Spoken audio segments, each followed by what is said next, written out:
Hey everyone, I'm Sahil Mittal here for the NBA G League Tracker, and I'd like to welcome you back to a new episode of G League Conversations. Me and Weezy, that's the way. Through the ice in this platinum, I did a 180, I went up the wrong way. Look at the bezel, it twinkling, glisten and shine, you gon' need you some sunblock. Today's guest is Reggie Hearn, who's a veteran of over 270 G League games, and he also recently signed with the G League Ignite, the G League's new team for elite prospects. Thanks for taking some time to talk about your new team.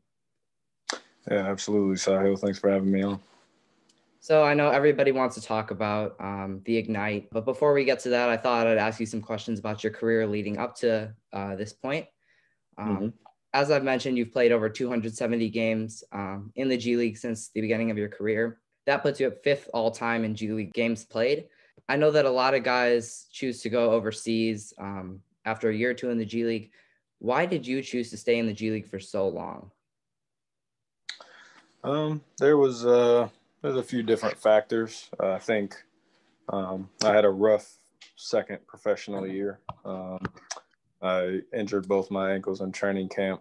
I believe that would have been like November of 2014, the 2014-2015 season.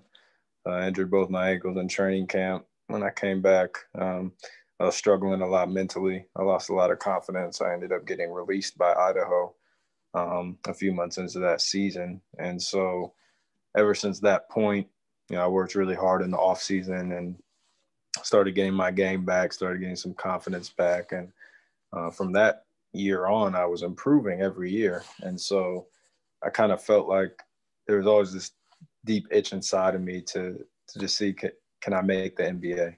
Right. And, my confidence grew every year. My stats got better and better playing for the Bighorns under Coach David Arsenal and Coach Derek Martin. They both really helped me to improve my game. So there's just this itch to, try and make the league. And, the easiest way to do that is to go through the G League. It's hard to get scouted when you're overseas. You're not going to get called up typically in the middle of the season overseas. So the best way to do that is to go through the G League. And then the other reason I would say is just I think it would have been hard for me to be away from family. The culture shock of going overseas probably would have been hard for me to do alone. I'm a people person. So those were a few of the factors and why I chose to go through the G League. Yeah, you talked about the G League being the best route to get to the NBA and to get that NBA call-up. You eventually got an NBA call-up. You signed a two-way contract with the Pistons in 2018. What was that like playing in your first NBA game, signing your first NBA contract, and eventually getting that first NBA basket? It was incredible. I was going through some things at the time with my mental health, so it was a little harder to and maybe enjoy the moment as much as I wanted to. But still, it's a cherished memory to be able to look back and say, I made it. There are many points in my career where I wasn't a very confident player. I wasn't sure, I would ever make it to that level. So to finally get there, to finally get on the court, to hit my first shot, and to say, hey, for a few games, I was shooting 100% from the field. I was the best shooter in the NBA. Just be able to say things like that and to be able to tell that to my kids and share it with my family and friends back home. It's hard to put into words that experience, but it's a very special memory for me. So being up with the Pistons for a few games and some practices, what did that experience teach you in terms of, hey, I need to do this to get better and to continue to have some more chances in the NBA in the future?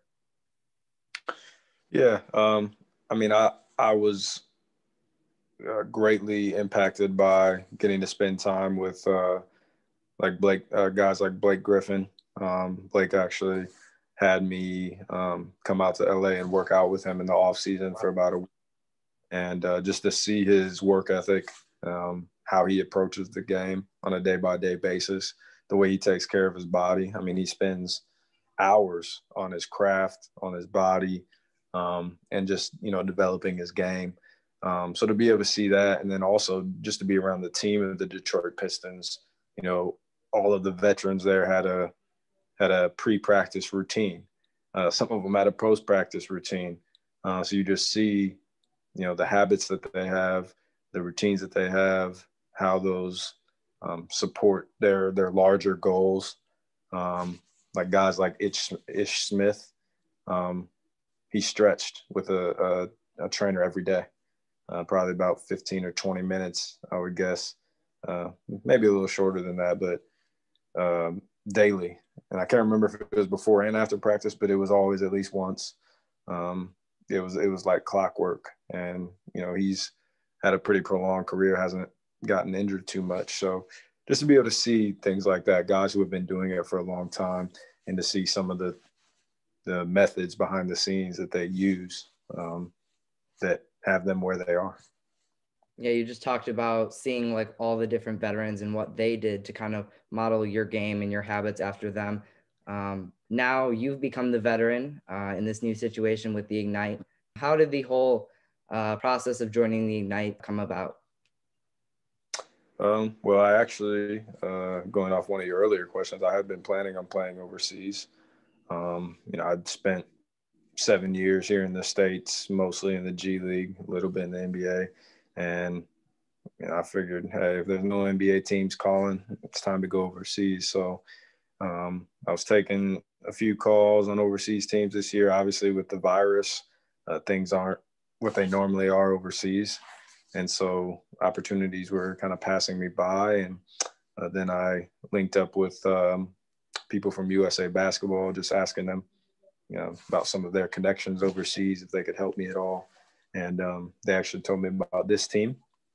And I'd seen a few rumblings that it was happening, but wasn't really sure if it was something I wanted to do or would do. But once it seemed like overseas wasn't going to be a great option for me this year, with the help of, some people from USA Basketball, I was able to,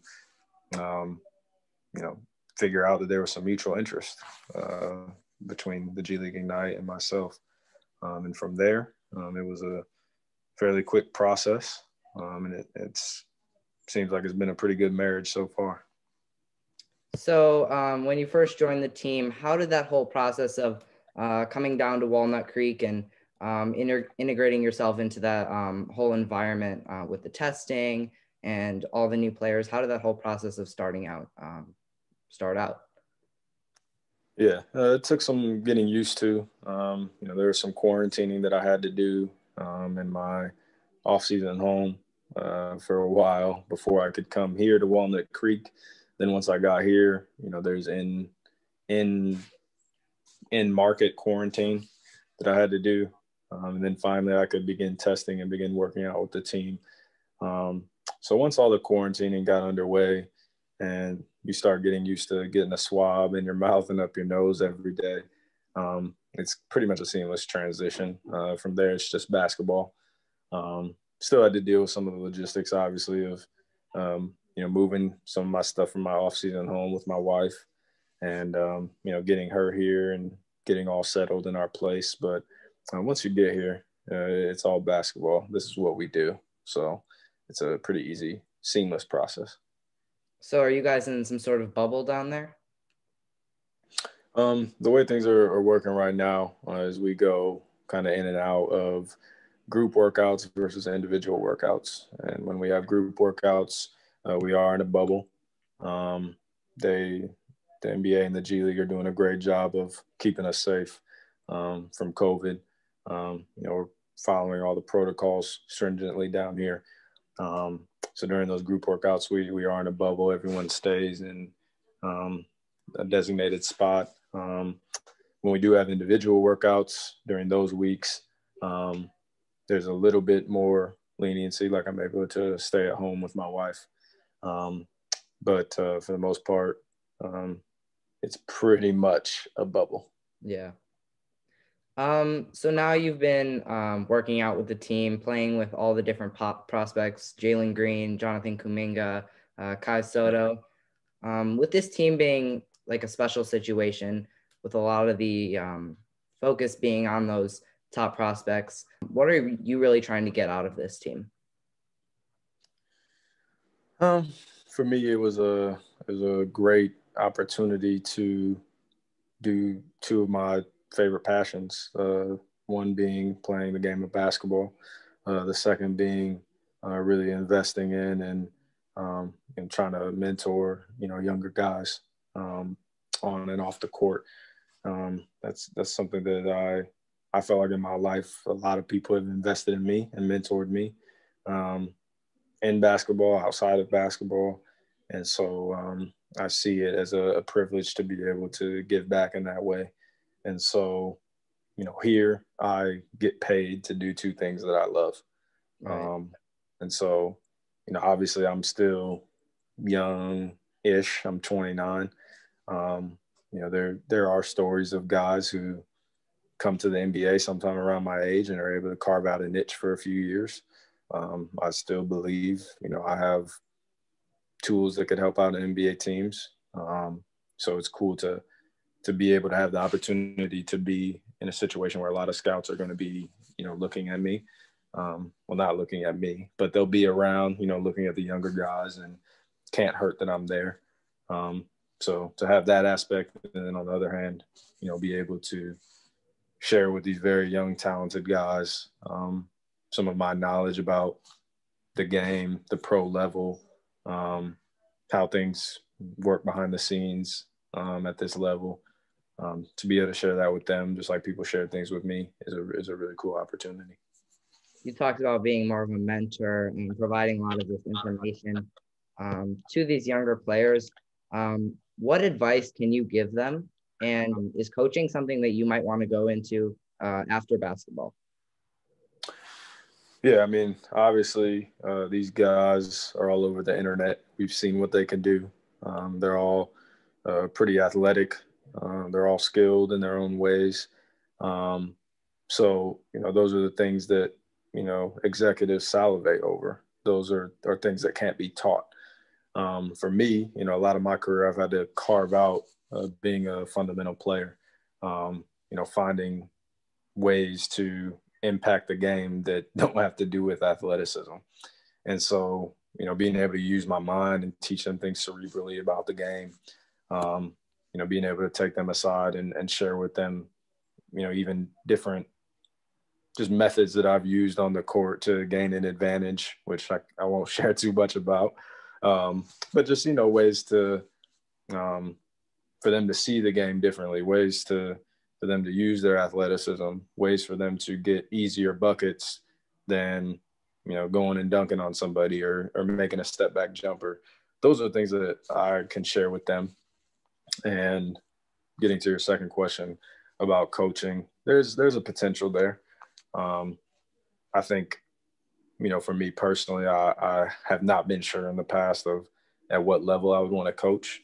I have shied away kind of the thought of maybe coaching at the college or pro level, although I'm still open to it. But I like this age of like a high school age. These are young men that you can still really have a great impact on. They're still growing on the court, still growing, just in life in general.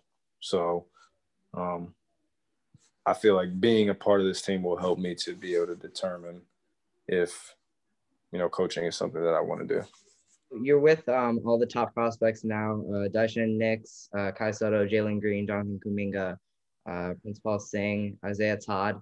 Can you talk a little bit about each of those guys and what you've seen in them that you think will allow them to make it to the NBA and have successful professional careers? Yeah, well, first off, I would start off with, generally speaking, all of them are humble and coachable.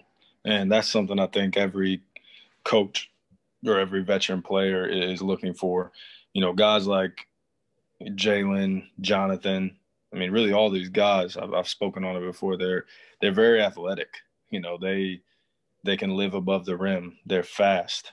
So they could easily come in with a mindset of, hey, I'm better than these vets. I'm going to have a better career than these guys.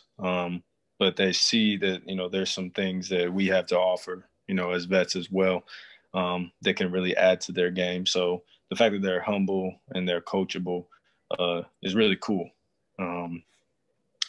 That being said, I could talk about them all a little bit individually. I'll start with Prince. Prince, obviously there's somewhat of a language barrier, coming from India, but I've noticed that he's very smart. He may not always understand some things about the language and the terminology that we use, but he makes up for it. And once he figures it out, he can get to the right spots. He knows where to be. He's a very smart and cerebral player. And there's always room for those guys at the next level that know how to think the game. Kai is very skilled. And I think as he continues to bulk up, our strength coach is doing a great job of, working us out in the weight room as Kai continues to add bulk to his mind and the way that he thinks the game and to his skill level. I think he has a lot of potential to have a great impact for teams in the NBA. Dacian is a really heady point guard, high IQ, sees the floor really well, wants to get his teammates involved, but he's really doing a great job of learning how to pick his spots and know when it's time for him to go score, and when it's time for him to get other guys involved. And I feel like the game of basketball is moving somewhat away from that type of point guard. A lot of it's going to more scoring point guards like, Kyrie and Steph, Dame. Not that none of those guys can be a floor general, but, Chris Paul, that type of player is kind of a dying breed. So to see that in Dacian, that he, really can facilitate a team and be a coach on the floor is really cool. Isaiah, really athletic. One thing I love about him is I really can emphasize like his coachability and his humility. You can tell he has a strong desire to get better. He's got a really good mid-range jumper that he's working on extending to the three-point line, and it's really looking good. So he can be a really multi-dimensional player. He can be a high-level defender. He brings a lot of energy. So I really enjoy his game. And then Jalen and Jonathan, both very highly athletic wings, play above the rim. Jonathan, I think, is more of a plays a little bit more bully ball. He's strong. He can move you. He can get to his spots and rise up over you whenever he wants to. Jalen has a little more finesse, a little more, side to side type of movement, step backs, things of that nature. And Jalen's very silky. So both of those guys, I think, have a very, very high ceiling.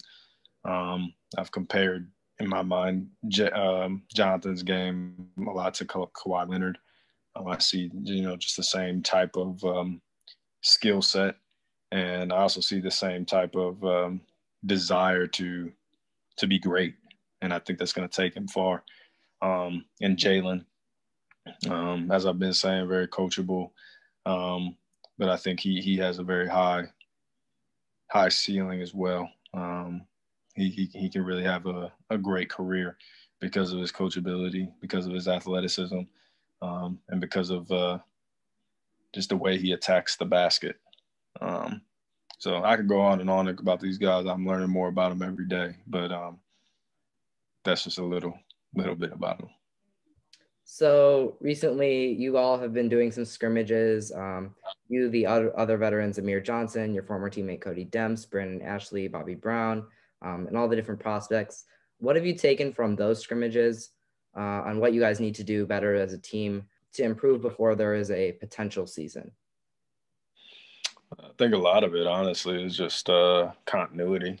We haven't hardly been able to play together, obviously due to the coronavirus and the pandemic, due to protocols, going between group workouts and individual workouts. We've had some guys dealing with some, minor kinks, injuries, we need to sit out for a day or two. We've had some things going on off the court where guys need to go and handle some business at home with family. So, it's just been hard for us to get 10 guys on the court and be able to play against each other, be able to work on different scenarios.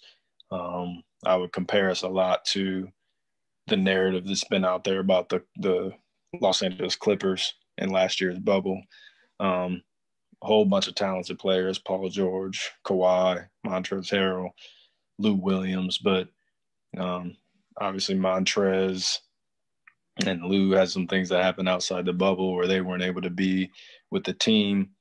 Once they started playing in the bubble, Paul George at the beginning of the year missed like 20 games.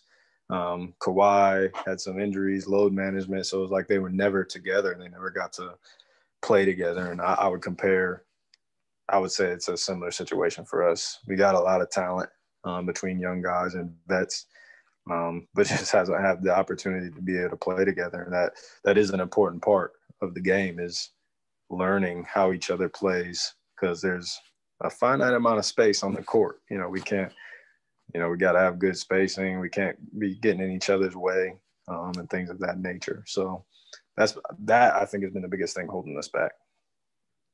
Yeah, I mean, it'll definitely be interesting after seeing you guys have some more time to practice what you look like in a full game situation. Mm-hmm. So your coach is Brian Shaw, who's a 5-time NBA champion, 3 times as an assistant coach in the NBA. What have you learned from him so far, and how's your experience been with him?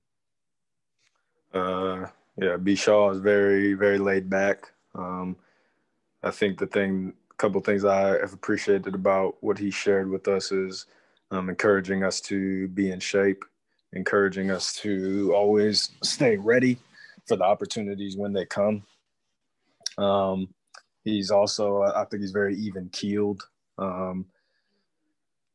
encouraging us not to get too high, during good moments, not to get too low during bad moments. If we're missing shots or if the scrimmages didn't go well for us, don't be too concerned about that. It's a long process. It's a long journey in each of our careers. And so just staying with the grind day by day, staying with the process is what I've really appreciated. And then having played for Phil Jackson, he's got a lot of knowledge from playing for him, and even stories from his playing days with Phil Jackson and even beyond Phil Jackson. So really cool to have B. Shaw as a coach and just learn from him, learn from his story, learn from his knowledge.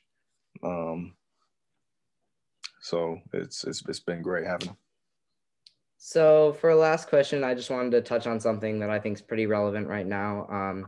Team USA just clinched a spot in the next FIBA AmeriCup games after they recently won their 2 qualifying games.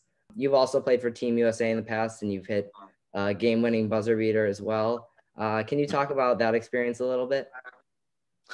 Yeah, it's funny you mentioned that. I just made a post on my Instagram last night congratulating USAB. Yeah, that was an unforgettable experience. Some of my favorite memories, particularly playing in the AmeriCup itself back in the summer of 2017. And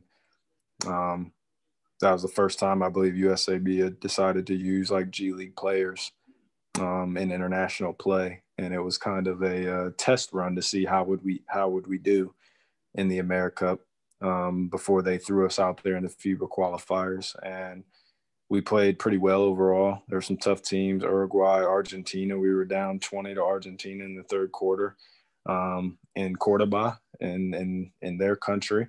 But we were able to come back and secure the win and get the gold medal. So that was a great memory. Obviously being a part of the teams that helped us qualify for the World Cup, playing in like at least 4 or 5 of those windows, obviously hitting the game-winning shot against Argentina in North Carolina. Just a lot of great experiences. We got to travel a lot. We got to experience, riding in old cars in Cuba. USAB just did a great job of taking care of us while we played for them. And Coach Jeff Van Gundy did a great job of getting the best out of us together playing in those games. Obviously, there's a new coach now with Mike Fratello, but everyone that I worked with in USAB, all the experiences we had were unforgettable. I'll cherish them for the rest of my life. Yeah, that definitely sounds awesome. Reggie, thank you so much for coming on. Really look forward to seeing you and the rest of the team, hopefully if there's a season. Yeah, absolutely. Thanks for having me on.